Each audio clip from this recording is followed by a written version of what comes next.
औद्योगिक क्रांति के कारणों में यूरोप की राजनीतिक परिस्थितियों में बहुत अहम भूमिका निभाई। ठीक है, वो कैसे निभाई देखिए।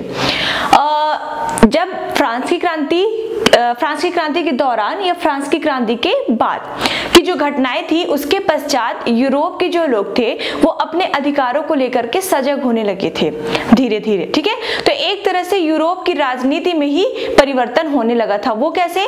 अब लोग अपने अपने अधिकारों को लेकर सजग हो रहे थे और जो यूरोप के देश थे, ठीक है, यूरोप के जो देश थे वो पूरे विश्व में अपने उपनिवेशों के ज्यादा होने के, उपनिवेशों को बनाने के होड़ में लगे हुए थे कि हमारा कितने अधिक हमारे उपनिवेश बन जाए। ठीक है, तो अब लोग अपने अधिकारों के लिए सजग हो रहे थे। अब इस स्थिति में राजा या वहां का जो शासक वर्ग था, अगर कोई अपने मन का कार्य करता तो जनता जो थी वो उस पर हावी भी हो सकती थी, क्योंकि जनता अपने अधिकारों को जानने लगी थी। ठीक है, इसके अलावा उपनिवेश जो बनाए थे उन देशों ने, उपनिवेशों के लिए प्रतिस्पर्धा स्टार्ट हो गई थी। अब प्रतिस्पर्धा स्टार्ट हो गई थी, इसके लिए जरूरी था कि उपनिवेशों में रहने वाली जो जनता है उनके लिए भी एक अच्छा कानून या अच्छी व्यवस्थाएं उनको भी दी जाए। किसके द्वारा? शासक के द्वारा, औपनिवेशिक शक्ति के द्वारा। ठीक है, देख लीजिए, जो देश गुलाम बनाता है, ठीक है, जो शक्तिशाली देश होता है,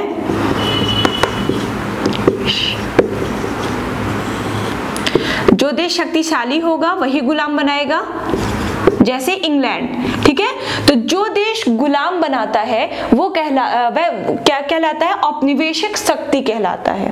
ठीक है, क्या कहलाता है? औपनिवेशिक शक्ति। और यह औपनिवेशिक शक्ति जिस देश को गुलाम बनाती है वो कहलाता है उपनिवेश। यहाँ पर हम उदाहरण के तौर पर इंग्लैंड और भारत की बात कर लेते हैं। जिस प्रकार इंग्लैंड ने भारत पर अधिकार जमाए रखा था, तो इस स्थिति में भारत कहला रहा था इंग्लैंड का उपनिवेश, और जो इंग्लैंड था वो था एक औपनिवेशिक शक्ति। ठीक है, तो जो उस समय 18वीं शताब्दी के दौरान जो भी उपनिवेश थे, जो भी देश थे वो उपनिवेशों को बनाने की होड़ में लगे हुए थे, और वहां का जो शासक वर्ग था उन देशों का, वो अपनी जनता को भी खुश करने में लगा हुआ था, क्योंकि जनता अपने अधिकारों को समझने लगी थी। ठीक है, अब जनता को खुश करने के लिए क्या करना पड़ेगा? जो भी सुविधाएं हो, ठीक है, हर चीज, हर व्यवस्था, चाहे वो किसी भी बाजार में किसी वस्तु की मांग हो, चाहे वो किसी की भी मांग, ठीक है, किसी की भी मांग हम कह सकते हैं, तो उसकी आपूर्ति कराने लगा कौन? शासक वर्ग, की जनता जो है वो खुश रहे। अब उन वस्तुओं की आपूर्ति कराने के लिए क्या करना पड़ेगा? उत्पादन में भी वृद्धि करनी पड़ेगी। अब उत्पादन में वृद्धि कैसे होगी? कारखानों की संख्या बढ़ानी पड़ेगी। ठीक है, कारखानों की संख्या बढ़ाने से क्या होगा? औद्योगिकरण जो है वो तीव्र गति से होगा और एक तरह से औद्योगिक क्रांति जो है वो शुरू हो जाएगी। ठीक है, तो औद्योगिक क्रांति के कारणों में जो हम पहला कारण लिखेंगे वह होगा राजनीतिक स्थिति। यूरोप की राजनीतिक स्थिति ऐसी बन गई थी कि वहां पर औद्योगिक क्रांति का होना कोई नई बात नहीं थी। ठीक है, अगर हम अगले कारण की बात करें तो फ्रांस की जो स्थिति थी, फ्रांस की जो राज्य क्रांति हुई थी वह भी औद्योगिक कारण के लिए बहुत ज्यादा जिम्मेदार थी। वो कैसे? आपने पढ़ा, नेपोलियन ने क्या किया? एक महाद्वीपीय व्यवस्था लागू करके यूरोप के देशों को इंग्लैंड के साथ व्यापार करने को मना किया, लेकिन फ्रांस जो था वो स्वयं उन देशों के मांगों की आपूर्ति करने में सक्षम नहीं था। ठीक है, अब इस स्थिति में क्या होगा? अब देश जो है उनकी जो मांग है, उनकी जो आवश्यकता है वो तो पूरी करेंगे ही। अब फ्रांस नहीं कर पा रहा था तो वो इंग्लैंड से चोरी छिपे व्यापार किया करते थे। अब ये जो चोरी छिपे व्यापार होता था इसको नेपोलियन जो है वो पकड़ नहीं सका। ठीक है, नेपोलियन जो है वो बंद नहीं करवा सका, क्योंकि आप सभी को पता है कि इंग्लैंड की जो सामुद्रिक शक्ति थी वो काफी सुदृढ़ थी और विशाल थी। ठीक है, अब इस स्थिति में क्या होता है? इंग्लैंड जो है वो चोरी छुपे क्या करता है? व्यापार करता है, और वहां के जो यूरोपीय देश हैं उसको, यूरोपीय देशों को अपना माल भेजने के लिए व्यापारिक केंद्रों की स्थापना करता है।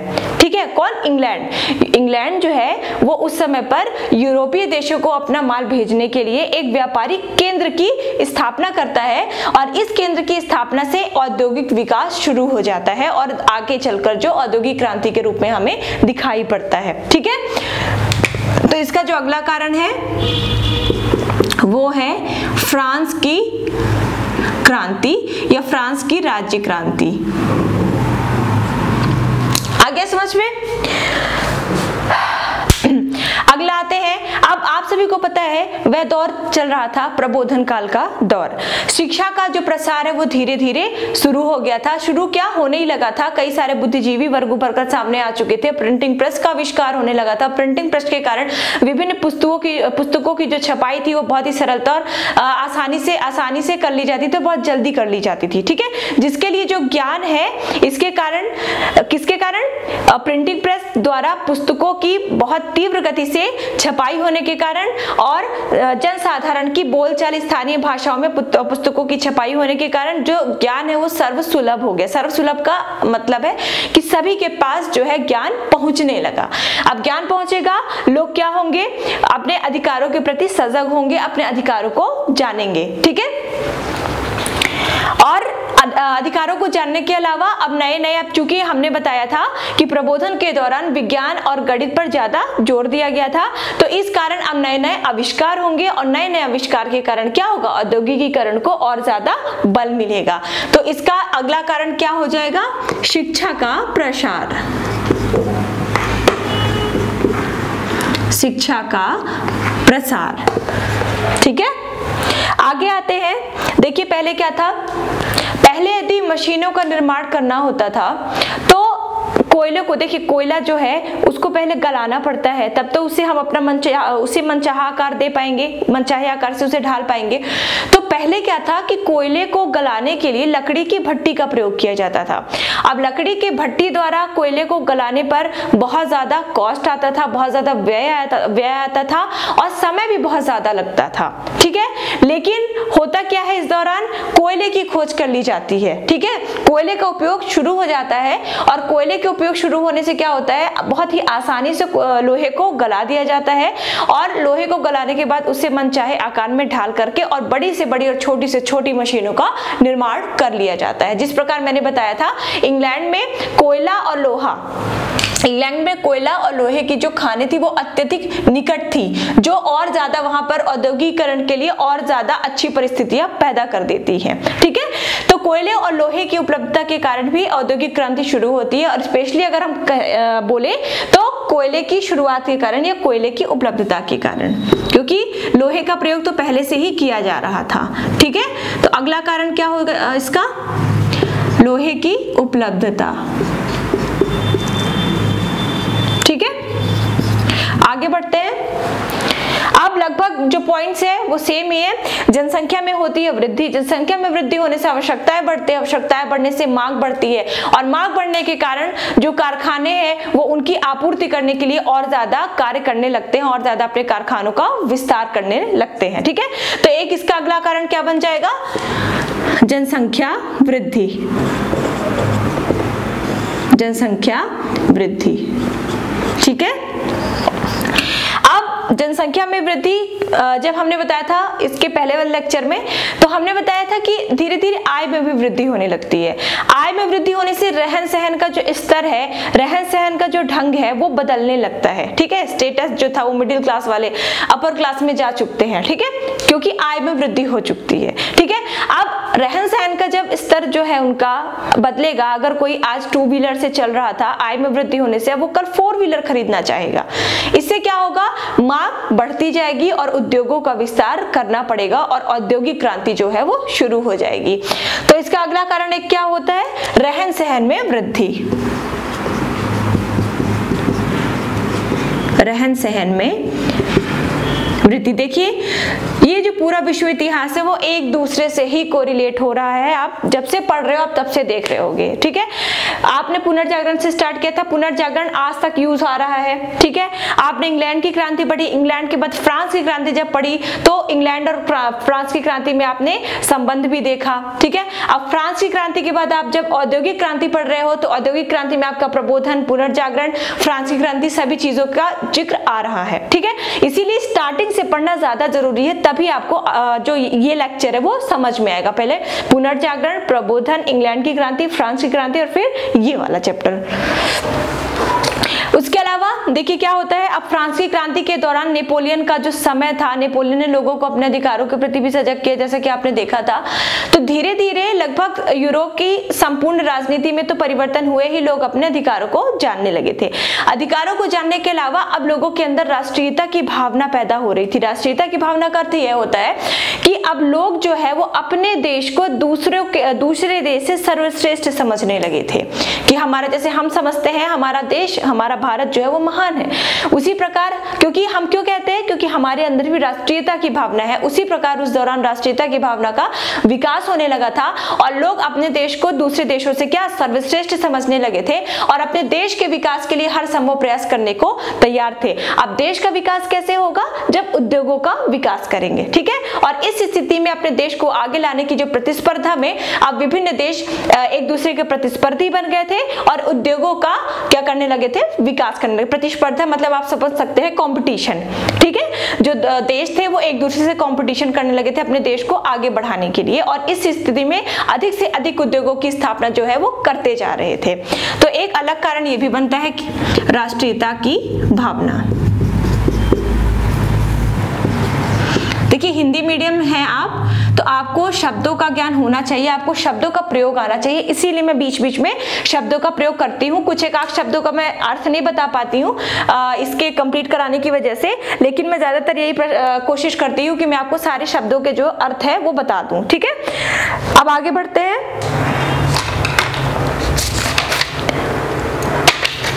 अब जैसा कि मैंने बताया था कि जो लोग थे यूरोप वासी अब धीरे धीरे क्या करते हैं, अपने उपनिवेशों के विस्तार के लिए भी आगे बढ़ने लगते हैं। उपनिवेशों के विस्तार से कई सारे उनको फायदे थे। सबसे बड़ा फायदा क्या था, जैसा कि इंग्लैंड ने भारत के साथ किया था। क्या किया था इंग्लैंड ने भारत के साथ, भारत से कच्चा माल जो है वो लेकर के इंग्लैंड में लाते थे, इंग्लैंड में वस्तुओं का निर्माण करते थे और निर्मित वस्तुओं के लिए एक बाजार उन्होंने तैयार कर लिया था भारत को, ठीक है।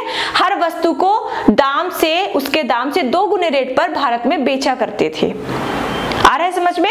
तो इससे क्या हुआ, भारत के और कुछ वस्तुएं ऐसी थी जो भारत के लघु एवं कुटीर उद्योगों से संबंधित थे। उन वस्तुओं को अब देखिए मशीन में जो वस्तुओं का निर्माण होगा, जैसे कि आप सुने होंगे एक कौन सा कपड़ा आता है, ध्यान नहीं आ रहा है मुझे, वो भारत में बनता है,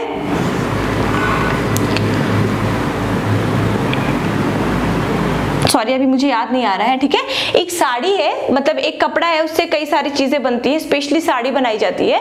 वो साड़ी जो है वो भारत में बनती है, हाथ से बनाई जाती है, ठीक है। अब हाथ से बनने के कारण क्या है, ये साड़ी महंगी होती है, लेकिन इसकी अपेक्षा जो साड़ियां मशीन से बनाई जाती हैं वो साड़ियां सस्ती होती हैं। ऐसा क्यों, क्योंकि मशीन से 1 घंटे में 100 साड़ियां तैयार हो जाती हैं, लेकिन जो हाथ से साड़ी बनाई जाती है वो साड़ी 1 घंटे में एक भी तैयार नहीं होंगी, मतलब समझ के चलिए 1 दिन में वो साड़ी तैयार होती है, ठीक है। तो इस कारण मेहनत किसमें ज्यादा लग रही है, हाथ से बुनने वाली साड़ियों में, इस कारण हाथ से बुनने वाली साड़ियां महंगी होंगी। इसीलिए भारत में जो हम अगर औपनिवेशिक काल की बात करें तो भारत में जिन वस्तुओं का निर्माण होता था लघु एवं कुटीर उद्योगों द्वारा, चाहे हम वस्त्र की बात कर लें, वस्त्र की ही बात करते हैं, तो उन वस्तुओं की जो कीमत थी वो थोड़ी ज्यादा हुआ करती थी। अब वो वही वस्तु अपने देश से मशीनों से निर्मित करके लेके आते थे, तो उन वस्तुओं की कीमत क्या कर देते थे, कम कर देते थे। अब देखिए भारत में बाजार उन्होंने स्थापित कर लिया था, अब जो ग्राहक है वो वही वस्तु अधिक मूल्य में खरीदेगा या कम मूल्य में खरीदेगा, कम मूल्य में हमेशा प्रेफर करेगा खरीदना।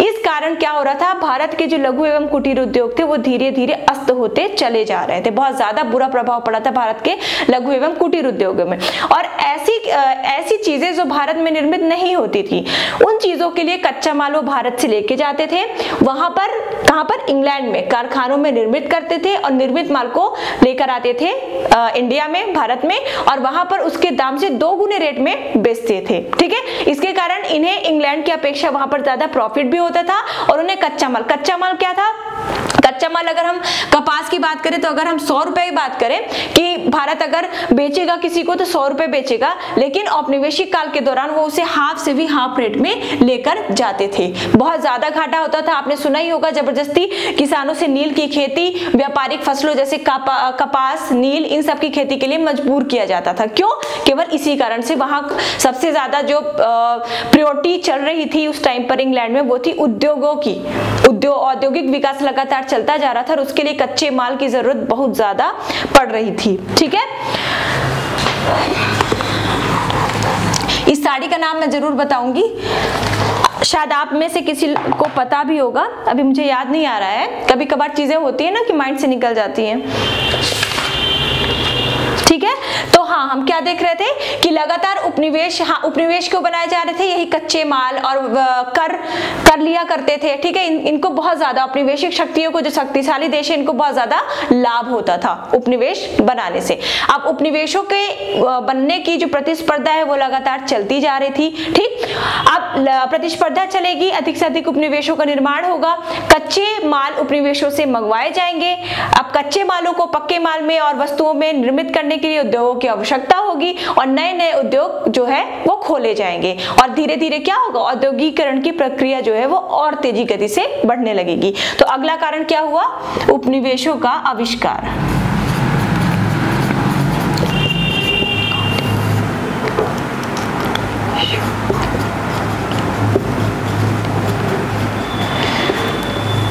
याद आ गया मुझे साड़ी का नाम, खादी की जो साड़ियां होती है, खादी के जो वस्त्र होते हैं, ये क्या है, ये भारत में ही निर्मित होते हैं, मतलब हाथ से बनाए जाते हैं, इसलिए ये वस्त्र जो है वो थोड़ा महंगे बिकते हैं। ठीक है, क्यों, क्योंकि इसमें ज्यादा मेहनत लगती है, ज्यादा समय लगता है।